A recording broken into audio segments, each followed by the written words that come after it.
ಅಧಿಕಾರಿಗಳಲ್ಲಿ ಮನವಿ ಮಾಡೋದೇನಂದ್ರೆ ನಮ್ಮ ರಾಂಪುರ ಶಾಲೆ ಒಳಗೆ ಎಲ್ಲ ಶಿಕ್ಷಕರ ವೃಂದನು ಭಾಳ ಚಲೋ ಐತಿ. ನಮಗೆ ಯಾವುದೇ ಶಿಕ್ಷಣಕ್ಕೆ ಇಲ್ಲಿ ಕೊರತೆ ಇಲ್ಲ. ಇಲ್ಲಿ ಯಾವ್ದು ಕೊರತೆ ಅಂದ್ರೆ ನಮಗೆ ಕ್ಲಾಸ್ ಕುಂತು ಪಾಠ ಕೇಳೋಕ್ಕಾಗೋಲ್ದು. ಯಾಕಂದ್ರೆ ಎಲ್ಲ ಕೊಠಡಿಗಳು ಅಸ್ತವ್ಯಸ್ತ ಆಗ್ಯವು. ನಾವು ಈ ಸಲ SSLC ನಮ್ಮ ಶಿಕ್ಷಣ ವ್ಯವಸ್ಥೆ ಅಲ್ಲಿ ಮುಂದಿನ ತಿಂಗಳ 19ನೇ ತಾರೀಕು ನಮ್ಮದು ಎಸ್ಸೆವನ್ನು ಕ್ವಶನ್ ಪೇಪರ್ ಎಲ್ಲ ಬರ್ತದೆ. ನಾವು ಅದಕ್ಕೆ ಯಾವ ರೀತಿ ಉತ್ತರ ನೀಡಬೇಕಂತ ನಮ್ಗೆ ಗೊತ್ತಾಗ್ತಿಲ್ಲ.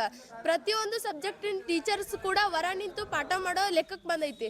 ನಾವು ಯಾವ ರೀತಿ ಅದಕ್ಕೆ ಕ್ರಮ ಕೈಗೊಳ್ಬೇಕನ್ನೋದು ಗೊತ್ತಾಗ್ತಿಲ್ಲ. ನಮ್ಮೆಲ್ಲ ಊರಿನ ಹಿರಿಯರು ಕೂಡ ಅದಕ್ಕೆ ಕ್ರಮವನ್ನು ಹಾಕ್ತಿದ್ದಾರೆ. ಆದರೆ ಯಾವ ಅಧಿಕಾರಿಯೂ ಅವ್ರಿಗೆ ಸ್ಪಂದನೆಯನ್ನು ನೀಡ್ತಿಲ್ಲ. ನಾವು ಈ ವರ್ಷ SSLC ಇದೀವಿ. ನಮ್ಗೆ ಪಾಠ ಕೇಳೋಕ್ಕಾಗೋವಲ್ದು.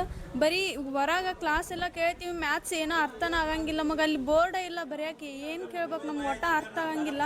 ನಮಗೆ ಕ್ಲಾಸ್ನೊಳಗೆ ಹೋಗ್ಬೇಕಂದ್ರೆ ಹೆದ್ರಿಕೆ ಆಕೈತಿ. ಯಾಕಂದ್ರೆ ಅದು ನಮ್ಮ ಮ್ಯಾಲೆ ಎಲ್ಲಿ ಬೀಳುತ್ತೋ ಏನೋ ಅಂತಂದು ಕುಂತು ಕೇಳ್ಬೇಕಂದ್ರೆ ನಮ್ಗೆ ಹೆದ್ರಿಕೆ ಆಕೈತಿ. ಹಂಗಾಗಿ ನಮಗೆ ಯಾರಾದ್ರೂ ಅಧಿಕಾರಿಗಳು ಕಟ್ಟಡವನ್ನು ಕಟ್ಟಿಸ್ಕೊಡ್ರಿ, ನಮ್ಮ ಟೀಚರ್ಸ್ಗೆ ಹೆದ್ರಿಕೆ ಆಗತೈತಿ. ಅದಕ್ಕೆ ಹೇಳೋದು ಎಲ್ಲಿ ನಮ್ಮ ಮೇಲೆ ಬೀಳುತ್ತೋ ಏನೋ ಅಂತಂದು ಭಾಳ ಹೆದ್ರಿಕೆ ಆಗತೈತಿ. ಕ್ಲಾಸ್ನಾಗ ಕುಂತ್ರೆ ನಮ್ಗೆ ಈ ಕಡೆ ಪಾಠ ಕೇಳ್ಬೇಕು, ಈ ಕಡೆ ಅದನ್ನ ನೋಡ್ಬೇಕು ಅಂತ ಗೊತ್ತಾಗಂಗಿಲ್ಲ. ಹಂಗಾಗಿ ಭಾಳ ಹೆದ್ರಿಕೆ ಆಗತೈತಿ. ನೀವು ಯಾರಾದರೂ ನಮ್ಮ ಅಧಿಕಾರಿಗಳು ಬಂದು ನಮ್ಮ ಕಟ್ಟಡವನ್ನು ಕಟ್ಟಿಸ್ಕೊಡ್ರಿ ಅಂತಂದು ಎಲ್ರ ಹತ್ರನೂ ಕೇಳತ್ತೀನಿ. ಬರೀ ಕ್ಲಾಸ್ ಅಷ್ಟೇ ಅಲ್ಲ, ಎಲ್ಲ ಕಾರಿಡಾರ್ ಒಳಗಿನೂ ಎಲ್ಲ ಗೋಡೆಗಳನ್ನು ಎಲ್ಲ ಉದುರಾಕತ್ತವು. ನಮ್ಮ ಕ್ಲಾಸ್ ಹೋಗಕ್ಕೆ ಅಷ್ಟೇ ಹೆದ್ರಿಕೆಲ್ಲ, ಎಲ್ಲ ಇಡೀ ಸ್ಕೂಲಾಗ ಅಡ್ಡಾಡಕ್ಕೆ ಹೆದ್ರಿಕೆ ಬರತೈತಿ. ಹಂಗೆ ಅಂತ ಪರಿ ಉದುರಾತ್ತವು. ನಮ್ಗೆ ಜಲ್ದಿ ಒಂದು ಕಟ್ಟಡ ಕಟ್ಟಿಸ್ಕೊಡ್ರಿ ಅಂತ ತಮ್ಮಲ್ಲಿ ವಿನಂತಿ ಮಾಡ್ಕೊತೀವಿ.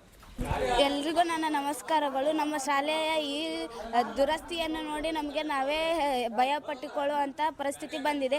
ಕ್ಲಾಸ್ನಲ್ಲಿ ಕುಳಿತುಕೊಂಡರೆ ನಾವು ಒಂದು ಕಡೆ ಸರ್ ಪಾಠ ಹೇಳ್ತಿದ್ರೆ ನಮ್ಗೆ ಆ ಪಾಠ ಕೇಳುವುದಕ್ಕಿಂತ ಇದು ಎಲ್ಲಿ ನಮ್ಮ ಮೇಲೆ ಬೀಳುತ್ತೆ ಎನ್ನುವ ಭಯ ತುಂಬ ಇದೆ. ಇದರಿಂದ ಈ ಶಾಲೆಯ ಸಂಬಂಧಪಟ್ಟಂಥ ಅಧಿಕಾರಿಗಳು ಪ್ಲೀಸ್ ನಮಗೆ ನಾವು ಒಂದು 3 ಕ್ಲಾಸ್ ರೂಮ್ಗಳನ್ನು ಕಟ್ಟಿಸ್ಕೊಡ್ಬೇಕಂತ ದಯಮಾಡಿ ನಿಮ್ಮಲ್ಲಿ ಕೇಳ್ಕೊತೀನಿ ಅಂತ ಇಷ್ಟೇ.